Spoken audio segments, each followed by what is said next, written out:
Olá, amigos! Tudo bem com vocês? A gente já teve oportunidade de falar em outros vídeos com vocês sobre Guerra Fria. Ora, todo mundo sabe que a Guerra Fria foi um conflito indireto que ocorreu entre Estados Unidos e a antiga União Soviética. Esse conflito começou no final da Segunda Guerra Mundial, 1945. E foi acabar aí já no início dos anos 90, foi acabar durante os anos 1990. Agora, uma questão bastante interessante é quando foi que acabou a Guerra Fria? Está se falando muito no retorno da Guerra Fria, né, com esse conflito lá na Ucrânia agora, mas a Guerra Fria, a gente pode dizer que teve o começo do seu fim, né, no ano de 1985. Por quê? Porque em 1985, Mikhail Gorbachev assumiu o cargo de secretário-geral do Partido Comunista Soviético. Naquela época existia, né, a antiga União das Repúblicas Soviéticas. E o secretário-geral do Partido Comunista Soviético é que efetivamente governava a antiga União Soviética. Naquela época, a Rússia, que era o coração aí da antiga União Soviética, vivia uma situação econômica muito complicada, uma situação política marcada por muitos casos, muitos escândalos de corrupção e uma economia claramente deteriorada, uma economia que não avançava, meio travada, né? E aí o que aconteceu?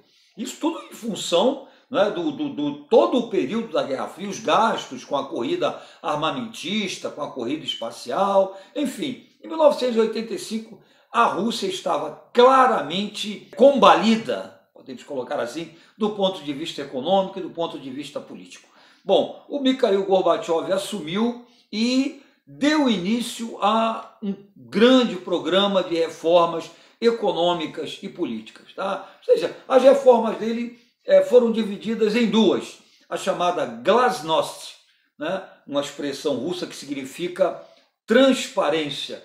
E a outra parte aí dessas reformas seria a perestroika, palavra russa que significa reestruturação, ou seja, transparência na política e reestruturação na economia. Ora, e quais foram os principais pontos tanto da glasnost quanto da perestroika? Vamos lá, vou colocar para vocês alguns desses pontos.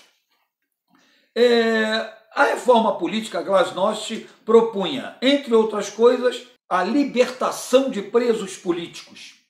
Era grande a quantidade de presos políticos na Rússia naquele momento. Regime autoritário, opressor. E segundo ponto aqui seria a demissão de funcionários corruptos. A corrupção naquele momento era um problema sério, tá, na Rússia. Outro ponto importante que a gente poderia destacar para vocês: fim da censura à imprensa. Não só a imprensa, mas também a livros, né? Enfim. Outro ponto importante: a implantação do pluripartidarismo, ou seja, o país deixaria de ser, né, um Estado com um partido único. Em relação à perestroika, a reforma econômica, a gente pode destacar os seguintes pontos. Primeiro, corte nos gastos militares. Segundo, redução do monopólio estatal sobre alguns setores econômicos. A ideia seria, né, uma privatização ou uma abertura, né, para a iniciativa privada em alguns setores econômicos. Outro, a abertura do país ao capital estrangeiro. Então, esses foram alguns pontos das reformas político-econômicas propostas pelo Mikhail Gorbachev. Mas, né, isso não foi fácil. Ocorreram algumas dificuldades. E essas dificuldades foram de natureza política e de natureza econômica. De natureza política a gente pode citar o quê? Ora, dentro do Partido Comunista Soviético existia, como existe, né, a chamada linha dura, né, que é mais resistente a qualquer forma de transição desse modelo político para, né, algumas aberturas democráticas.